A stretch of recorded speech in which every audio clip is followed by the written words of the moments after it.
Dream job ఆదిత్యతోనే సాధ్యం. Aditya degree colleges admissions open. For more information visit our website. నమస్తే, నేను Keshav. Welcome to Suman TV. రాజకీయ చరిత్రలో ఒక్క అడుగు కూడా అది అద్భుతమైనటువంటి శిఖరాలను అందించిన సందర్భాలు చాలా అరుదుగా కనిపిస్తాయి. కానీ ఆ ప్రస్థానాన్ని సుదీర్ఘకాలం పాటు కొనసాగించడం ఒక రాష్ట్ర చరిత్రలో లేదా ఒక దేశ రాజకీయ చరిత్రలో ఏ కోణంలో చూసినా కానీ అరుదైనటువంటి రికార్డులు సృష్టించినటువంటి ఘనత ఉండడం.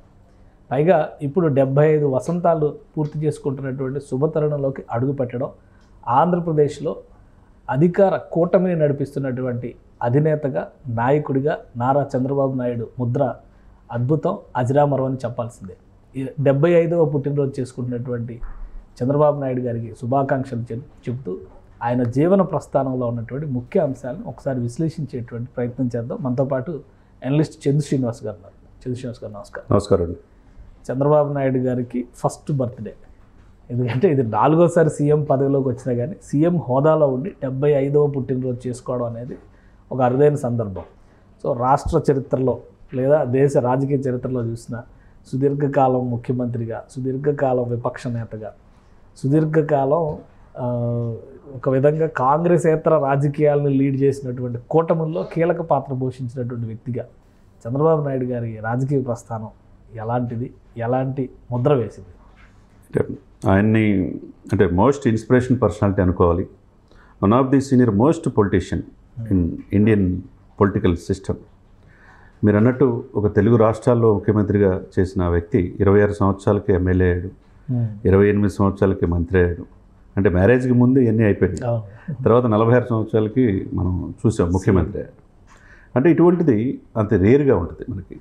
మీరు అన్నట్టు ఆయన 4 దాదాపు దశాబ్దాలు 46 సంవత్సరాల రాజకీయ జీవితం, దేశ రాజకీయాల్లో కూడా శాసించే పరిస్థితి ఒకనొక టైంలో ఇవన్నీ కంటే ముఖ్యమంత్రి నుంచి ప్రధానమంత్రి అయ్యే అవకాశం కూడా వచ్చింది ఆయన. కానీ ఈ రాష్ట్రంలో ఉన్న రాష్ట్రాన్ని బాగు చేయాలనే ఉద్దేశంతో సైబరాబాద్ లాంటి గొప్ప నగరాన్ని నిర్మించాడు. టెక్నాలజీని అందిపుచ్చుకోవడంలో దిట్ట, మోస్ట్ విజనరీ లీడరు. అదేవిధంగా మారుతున్న పరిస్థితులకు అనుగుణంగా రాష్ట్రాన్ని తన దేశంలోనే అగ్రగామి చేయాలని ఎప్పుడు తలంపుతూ ఉండేవాడు. ఆ విధంగా ఈ రోజున 75 సంవత్సరాల్లో ఆయన అనేక ఒడిదుడుకులు, ఆయన ఏం పూలపాల్పుగా ఏమి ఉండలే. యూనివర్సిటీలో చదువుకున్నప్పటి నుంచి ఒక పోరాట ఎదురుగా ఉన్నాడు, ప్రజల సమస్యల కోసం పోరాడాడు. హైదరాబాద్ నగరాన్ని నిర్మించిన తర్వాత, అధునాతనమైన సైబరాబాద్ నిర్మించిన తర్వాత ఈరోజు దేశ విదేశాల్లో ఎప్పుడు కూడా ఏ ముఖ్యమంత్రులు ఇక్కడికి వచ్చినా, రాష్ట్రం విడిపోయినా ఆయన గురించి చెప్పుకుంటాడు. అంత విజనరీ. ఇప్పుడు ఓఆర్ఆర్ కావచ్చు, ఇంటర్నేషనల్ ఎయిర్పోర్ట్ కావచ్చు, అని కూడా ఎన్నో ఒక ఎత్తు అయితే ఆయన జీవించిన కాలంలోనే ఈ దేశానికి గొప్ప వ్యక్తిని రాష్ట్రపతిని అందించాడు. సిఫార్సు చేశాడు అబ్దుల్ కలాం గారు లాంటి వ్యక్తి. ఒక దళితుడిని లోక్సభ స్పీకర్ని చేశాడు, జిఎంసి బాలయోగి లాంటి వ్యక్తిని. ఇవన్నీ ఒక ఎత్తు అయితే తన రాష్ట్రం కోసం ఎప్పుడు కూడా వెనకడుగు వేయలా. దేశ రాజకీయాల వైపు ఆయన చూడలేదు, ఢిల్లీ గద్ద ఎక్కుదామని అనుకోలే. నేను పుట్టిన ఆయన ఎలక్ట్ చేయాలి. ఎన్టీ రామారావు, స్వర్గీయ ఎన్టీ రామారావు గారు అల్లుడిగానే కాకుండా ఆయనకంటూ ఒక డిసిప్లిన్గా ఒక గడ్డిపేటలో ఒక ట్రైనింగ్ ఇచ్చే పరిస్థితి నుంచి ఆయన ఎదిగిన తీరు అనేది మనం చాలా అప్రిషియేట్ చేయాలి. అంటే చంద్రబాబు నాయుడు గారిని రాజకీయ నాయకుడిగా చూసేటువంటి కోణంలో చాలామంది అటు విమర్శించే వాళ్ళు ఉంటారు, ప్రశంసించే వాళ్ళు ఉంటారు. ఇంత లాంగ్ స్టాండింగ్ ఉన్నటువంటి రాజకీయ నాయకుడు, 46 సంవత్సరాలు స్టిల్ బ్యాటింగ్ అంటే అసలు ఇలాంటి రాజకీయ నాయకులు మన దేశ చరిత్రలో ముఖ్యంగా స్వాతంత్ర సమరయోధుల ప్రస్తావనను పక్కన పెడితే ఆ తర్వాత కాలంలో వచ్చినటువంటి జనరేషన్స్లో ఎవరైనా ఉన్నారా? నాకు తెలిసి నేను చూసిన దాంట్లో, నేను స్వయంగా యూనివర్సిటీలో చదువుకునేటప్పుడు 2000 సంవత్సరంలో కలిశాను. నేను లా చదువుకునేటప్పుడు నాగార్జున యూనివర్సిటీలో 2000 సంవత్సరం ఆయన స్వయంగా కలిశాను. ఆయనలో గొప్పతనం ఏంటంటే, ఆయన మనం అవతల వాళ్ళు తెలిసినా తెలియపోయినమ్మా మీ పేరేంటి, ఏం చేస్తున్నారు, పలకరింపు అనేది చాలా ఆత్మీయంగా ఉంటుంది. భుజం మీద చేసే ఇది అప్పటికి ఇప్పుడు ఉంది. నేను 2000 సంవత్సరంలో చూసా, తర్వాత 2014లో చూసా ఆయన విభజిత ఆంధ్రప్రదేశ్ సీఎం అయిన తర్వాత. ఆ తర్వాత 2022లో కూడా నేను చూశాను ఆయన. ఎక్కడ కూడా ఏంటంటే రాజకీయాలు ఏంటంటే అది పూలపార్పు కాదని ఇందాక అన్నట్టు, పాలిటిక్స్ తెలిసిన వాళ్ళే పాలిటిక్స్లో సక్సెస్ అయ్యేది. అదేవిధంగా అదే సమయంలో పాలిటిక్స్ ఈజ్ అ పాయిజన్ కూడా. తన కుటుంబాన్ని లాగేస్తారు, వ్యక్తిగత అన్నం చేస్తారు, అనేక రకాల ఇబ్బందులు పడాలి. అటువంటిది ఆయనలో ఎప్పుడు కూడా వెనకడుగు వేయలేదండి. పోరాడాడు, దెబ్బలు తిన్నా, 14 సంవత్సరాలు సీఎం చేసిన, ప్రతిపక్షంలో అదే విధంగా ఉన్నాడు. ఏ విధంగా చూసుకున్నా మనకున్న కాలంలో ఒక అబ్దుల్ కలాం గారు లాంటి దేశానికి రాష్ట్రపతిగా సుపరిపాలన అందించిన కామన్ మ్యాన్ని చూసాం. అతి కష్టమైన పేదరికం నుంచి, కుప్పం నుంచి ఈ రాష్ట్రానికే కాకుండా ఇప్పుడు హైదరాబాద్ ఈరోజు ఫాస్టెస్ట్ గ్రోయింగ్ సిటీగా ఉండి 2034 అగ్రగామిగా సిటీగా వెళ్తున్నా. ఈరోజు జపాన్ వెళ్ళిన 2600 కోట్లు పెట్టుబడి ఈరోజు రేవంత్ రెడ్డి గారు తీసుకొచ్చిన. రేవంత్ రెడ్డి గారు కూడా ఈ స్కూల్ నుంచి చంద్రబాబు నాయుడు గారు బడి నుంచి వచ్చిన వ్యక్తే, ఆ బడి నుంచి పటాలు తెచ్చుకున్న వ్యక్తే. కాబట్టి ఆ విజనరీతో ఆయన ఆ రోజు చేపట్టి ఈ రోజున ఎక్కడికి వెళ్ళినా హైదరాబాద్ వైపు చూస్తున్నారు. ఆ రోజున విద్యా సంస్కరణలు చేయటం కావచ్చు. ఈయన ఒకటి కాదు సార్, ముఖ్యంగా ఏ రాష్ట్రం అయినా ఏ దేశమైనా అభివృద్ధి చెందాలంటే అవస్థాపన సౌకర్యాలు మెరుగ్గా ఉండాలి, రోడ్డు కనెక్టివిటీ ఉండాలి, తర్వాత ఎయిర్పోర్ట్స్ ఉండాలి, తర్వాత పరిశ్రమలు తీసుకురావాలి. ఈ అన్నిట్లో ఈయన అందివేశం చేయగా ఈ దేశానికి అనేక మంది ముఖ్యమంత్రులు కూడా ప్రశంసించే టైంలో మనం చూసాం. ఇండియా టుడే కంక్లేవ్లో కూడా చాలాసార్లు ఆదర్శవంత ముఖ్యమంత్రి అయ్యాడు. గ్రామీణాభివృద్ధిలో కావచ్చు, సంస్కరణలు తీసుకురావటం కావచ్చు, ఐటీలో కావచ్చు. మనం చూసున్న కాలంలో మీరు అన్నట్టు ఒకప్పుడు రాజశేఖర రెడ్డి గారిని చూసాం. రాజశేఖర రెడ్డి గారి కంటే ఎక్కువ కాలం ఈయన్ని సంస్కరణలు తీసుకురావడంలో చంద్రబాబు నాయుడు గారినే ఒక రోల్ మోడల్ అయిన ముఖ్యమంత్రిగా నేను చెప్పగలను. అంటే చంద్రబాబు నాయుడు గారికి సంబంధించి ఎంతమంది ఆయన్ని ప్రశంసిస్తారో అంతమంది వ్యతిరేకిస్తారు. విజన్ అనే చర్చ వచ్చినప్పుడల్లా అసలు ఈ విజన్ మీద ఆయనకి ఆసక్తి రావడానికి కారణం ఏంటి? ఐటీ లాంటి టెక్నాలజీస్, అడ్వాన్స్డ్ టెక్నాలజీస్లోకి ఆయన చదువుకుంది అర్థశాస్త్రం, కానీ విజన్ అంతా కూడా ఇటువైపే ఉంది. రీజన్ ఏంటి? ఆయన వ్యక్తిగతంగా ఆయన అలా మౌల్డ్ అవడానికి ఏమైనా ప్రత్యేక కారణాలు? డెఫినెట్గా అండి. ఇప్పుడు అర్థశాస్త్రం చదువుకుంటే అండి అన్నీ తెలుసుకోవచ్చు. ఇప్పుడు ఆడమ్ స్మిత్, రగ్నార్ మార్క్స్, ఎంత wealth of nations, Karl Marx, ఇవన్నీ కూడా ఎకనామిక్స్లో ఉంది. అంటే ఆ విలువ తెలుసు.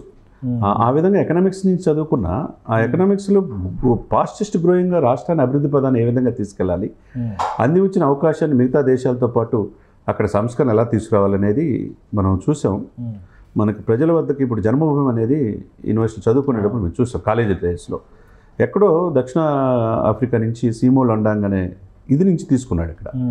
అది నిజంగా గ్రామాలకి ఇన్వాల్వ్ చేయటమే ఒక మంచి సంస్కరణ తీసుకొచ్చాడు. ఆయన ఒక చదువుకుంది అర్థశాస్త్రం అని చెప్పి టెక్నాలజీని అందిపుచ్చుకోవడంలో అందివేశం చేయలాగా మనం మిగతా ముఖ్యమంత్రితో పోల్చేది ఓవరాల్గా చూసుకుంటే. లేకపోతే ఇప్పుడు ఇంత హైదరాబాద్ని ఇంత సుందరమైన నగరంగా తీర్చిదిద్దడంలో మిగతా ప్రపంచాలను పోటీపడి దేశాన్ని రోజు సెకండ్ క్యాపిటల్ అయ్యే పరిస్థితులు తీసుకొచ్చారంటే అంత ముందు చూపుతాయి కదండి.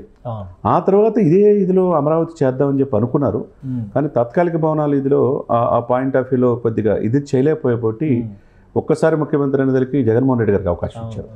ఎక్కడైతే ఆగిపోయిందో మళ్ళీ అది ఇచ్చేయడానికి ఈయనకు అద్భుతమైన అవకాశంగా చంద్రబాబు నాయుడు గారు చూశారు. అయితే పవన్ కళ్యాణ్ గారు పలు సందర్భాల్లో ఆయన చేతిలో చేసి ఇటువంటి వ్యక్తిని నేను నేర్చుకుంటాను ఈయన దగ్గర అంటాడు. ఈయన ముఖ్యమంత్రి కావాలంటున్నాడంటే అంత దార్శనికుడిగా మనం చంద్రబాబు నాయుడు గారిని చూడాలి. ఎంతో చంద్రబాబు నాయుడు గారికి సంబంధించి ఒక 2-3 ఇన్సిడెంట్స్ చాలా సీవియర్గా ఆలోచించేటంటే, ఒకటి అలిపిరి ఘటన. అలిపిరి రీబర్తే అది అసలు ఏంటి, అంత అటువంటి ఘటన నుంచి ఎంత తట్టుకొని నిలబడి ఇన్ని ఒత్తిడులు తట్టుకొని ఆయన ఆరోగ్య రహస్యం ఏంటి, ఇప్పటికీ కూడా అంతే యాక్టివ్గా ఉండడానికి కారణం ఏంటి? అంటే ఒకటి సార్, ఆయనలో మీరు అన్నట్టు 75 సంవత్సరాల వయసులో ఇప్పుడు అద్వానీ లాంటి వాళ్ళు చూశారు, అటల్ బిహారీ వాజ్పేయిని చూశారు, వీళ్ళందరినీ అబ్దుల్ కలాం గారితో పనిచేశారు. దేశ రాజకీయాల్లో తెలుగు వాళ్ళ యొక్క తెలుగు వాళ్ళ ఆత్మగౌరవం కోసం మొదట్లో పోరాడింది ఆ రోజు ఎన్టీ రామారావు గారు అయితే, తర్వాత పివి నరసింహారావు గారు, చంద్రబాబు నాయుడు గారు ఉంటారు.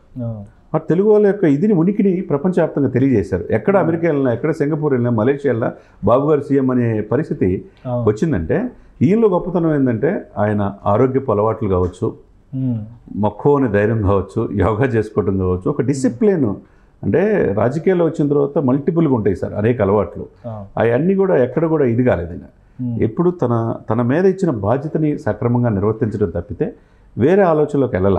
కాబట్టి అంత విజనరీ లీడర్గా రూపాంతరం చెందాడనే మనం అనుకోవాలి. అంటే ఇప్పుడు విపక్షాల విమర్శలు, మామూలుగా రాజకీయపరమైనటువంటి వైరుధ్యాలు ఇవన్నీ ఒక ఎత్తు, కానీ 2019-2024 మధ్య జరిగినటువంటి ఆంధ్రప్రదేశ్ రాజకీయం ఆయన జీవితంలో అసలు తట్టుకుని నిలబడడం, అది గ్రేట్. దాన్ని ఎలా విశ్లేషిస్తారు? నిజమే. మీరు అలిపిరి నుంచి చూసుకుంటే అలిపిరిలో ఒక్కసారి కలియుగ దైవం వెంకటేశ్వర స్వామి ఆయనకు ఒక అద్భుతమైన అవకాశం ఇచ్చాడు. క్లేమోర్లు మైన్లు పడిన ఆయన మనిషి బయటకు వచ్చాడంటే ఆ తర్వాత నుంచి అంటే ఈ రాష్ట్రానికి ఏదో చేయాలి, ఈ దేశానికి ఏదో చేయాలంటే ఇది పట్టే ఆయన ఉన్నాడు. తర్వాత మీరు అన్నట్టు 2014 అయిపోయిన తర్వాత 2019 నుంచి 24 వరకు ఆయన ట్రాన్స్ఫార్మ్ అయిన తీరు, ఆయన జీవితంలో ఎప్పుడు లేని కష్టాలు ఆయన పడ్డాడు. అసెంబ్లీలో అనేక అవమానాలు పొందాడు. కళ్ళ నీళ్ళతో నేను ముఖ్యమంత్రిగానే వస్తానని చెప్పి శపథం చేసి బయటకు వచ్చాడు. తన వల్ల ఈ రాజకీయాల్లో ఉన్నాడు, ఇతను ఎట్టయినా ఏర్పారాలి రకరకాల ప్రయత్నం చేశారు. అంతకుముందు ఆయన రోషయ్య గారు లాంటి ఆర్థిక మంత్రి ఉన్నప్పుడు అయితే అది సరదాగా ఉండేది సంభాషణ వాళ్ళ మధ్య, కానీ అది శృతిమించి వెళ్ళిపోయింది. కానీ అది కూడా తట్టుకొని నిలబడి ఈనాటి రాజకీయాల్ని కూడా చూసుకుంటూ వెళ్ళి ముఖ్యంగా రాజమండ్రి సెంట్రల్ జైల్లో 52 రోజులు జైలు జీవితం గడిపినప్పుడు అండి, ఏంట్రా బాబు ఈయనకి కూడా ఇన్ని కష్టాల స్కిల్ డెవలప్మెంట్ కేసులో అని చెప్పేసి అది చాలా ఆయన జీవితంలో ఒక రకంగా ఆయన ఇక అయిపోయింది రాజకీయ జీవితం, ఇక పరిసమాప్తం అనుకునే సమయం నుంచి ఆ 52 రోజుల జీవితంలో ఆయన ఈ 46 సంవత్సరాలు అండి ఒక వ్యక్తిగా ఇంకా మెరుగైన విధంగా ఆలోచించే విధంగా ఆ 50 రోజులు ఆయనకి నెక్స్ట్ లెవెల్లో ఉపయోగపడిందని మనం అనుకోవాలి. సో ఇప్పుడు ఈ 75వ పుట్టినరోజు చాలా కీలక దశలో ఉన్నారు రాష్ట్ర పునర్నిర్మాణం అనేటువంటి ప్రక్రియలో.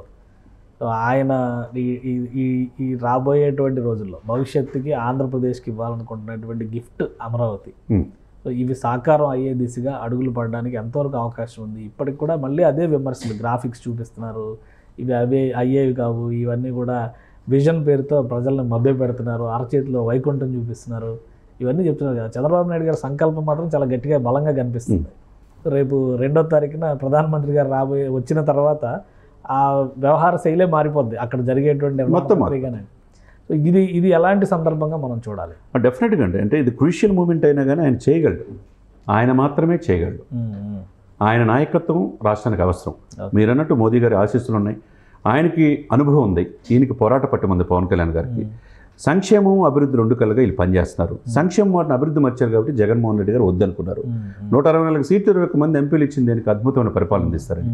ఏదైతే రాజధాని ఆగిపోయిందో దాన్ని పూర్వవైపును తీసుకురావడానికి అమరావతిని ప్రపంచాన్ని తెలియజేయడానికి ఆయన వంతు శాయశక్తిలా కృషి చేస్తున్నారు. అదేవిధంగా విజన్ 2020 అంటే విమర్శించిన కాడి నుంచి విజన్ 2047 అంటే నిజంగా చంద్రబాబు నాయుడు ఆ రోజు చెప్పింది కరెక్ట్. ఈ రోజు ఈ దిశగా 2020లో చూశారు కదా, 2020లో ఏం జరుగుతుందో అప్పుడే చెప్పారు. అంటే ఒక 20 సంవత్సరాల ముందు ఆలోచిస్తాడు సార్ ఆయన. ఇప్పుడు కూడా అండి డెఫినెట్గా ఈయన ఒక అద్భుతమైన అవకాశం ముఖ్యమంత్రిగా వచ్చింది. దేశం మొత్తం కూడా ఆంధ్రప్రదేశ్ వైపు చూసేటట్టుగా పోలవరం పూర్తి చేస్తాడు 2027 నాటికి. అమరావతి కూడా 2028 లోపు రాజధాని పూర్తయిపోయి ఐకాన్ టవర్స్ కూడా టెండర్స్ కూడా కాల్ఫర్ చేసింది చూసాం. ఇవన్నీ కూడా చూసుకుంటే డెఫినెట్గా రాబోయే 2-3 సంవత్సరాలు చంద్రబాబు నాయుడు గారికి ఒక పరీక్షా కాలం. ఆ పరీక్షల్లో 100% నెగ్గి ఒక మంచి ఆదర్శవంతమైన ఈ ప్రపంచానికి అమరావతి లాంటి అద్భుతమైన రాజధానిని పూర్తి చేస్తాడనేది మాత్రం అందరికీ నమ్మకం. సో ఇంకొకటి, ఇంత సుదీర్ఘకాలం ఒక విపక్ష నేతగా 10 ఏళ్ళ పైన, దాదాపు 15 ఏళ్ళు ఆయన విపక్ష నేతగా ఉండడం, మళ్ళీ ముఖ్యమంత్రిగా ఇప్పుడు 14 సంవత్సరాలు ఇప్పుడు 14 ప్లస్ ఈ 5 ఇయర్స్. సో ఇవన్నీ చూస్తే చంద్రబాబు నాయుడు గారి స్థాయిలో బలంగా ప్రజల్లో నిలబడగలిగేటువంటి రాజకీయ నాయకుడు ఈ జనరేషన్స్లో అసలు తయారయ్యే అవకాశం ఉందా? కష్టం సార్, మనం చూడలేము అనుకుంటున్నాం. ఎందుకంటే ఈ దేశానికి మనం అబ్దుల్ కలాం గారు వచ్చినప్పుడు ఆయన చాలా 47 యూనివర్సిటీలు డాక్టరేట్లు ఇచ్చినాయి, ఐక్యరాజ్యసమితిలో ప్రసంగించారు, ఇటువంటి మిసైల్ మ్యాన్ అని చెప్పి అనేక మంది ప్రశంసించే సమయంలో ఒక వ్యక్తి మాత్రం అతను జీవించే కాలంలో మనం జీవించడం అదృష్టం అన్నాడు, రజనీకాంత్ గారు.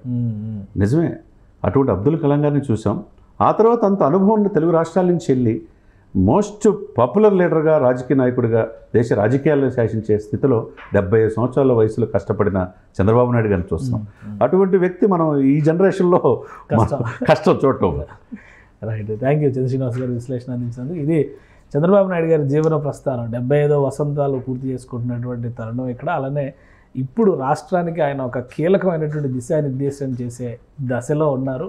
ఇది చాలా కీలకమైనటువంటి నాయకత్వం వహించాల్సినటువంటి సందర్భం అని చంద్ర శ్రీనివాస్ గారు విశ్లేషిస్తున్నారు. ఇప్పటి వరకు ఎదుర్కొన్నటువంటి ఒడిదుడుకులు, ఆయన నేర్చుకున్నటువంటి పాఠాలు ఇప్పుడు రాష్ట్రానికి భవిష్యత్తుని డిసైడ్ చేసేటువంటి దిక్సూచిగా మారబోతున్నాయని ఆయన విశ్లేషిస్తున్నారు. ఇది special discussion. Keep watching. Suman టీవీలో మీ పర్సనల్ అండ్ బిజినెస్ ప్రమోషన్స్ కోసం కింది నెంబర్కి కాంటాక్ట్ చేయండి.